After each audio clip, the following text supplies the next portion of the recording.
Hello mga kapeti, so may nag-abel sa atin na naman ng 3 to 4 years old na petticoat, 2 pieces, bali sa Maynila to. So ito guys, pag dinideliver ko yan, sinasagad ko muna talaga lahat ng hose for the top, second, and third.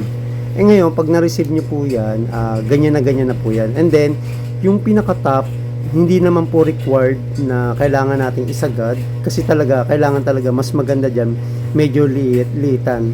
So kung once na ma-receive nyo po yung item, kayo na lang po magbawas hanggang sa yung ma-achieve yung gusto nyo kasi kailangan ko talagang lakihan yung from the top kasi hinahabol ko yung pinaka-bolt down from the second and third. So tandaan nyo guys, hindi po required yung lakihan or isagad yung top.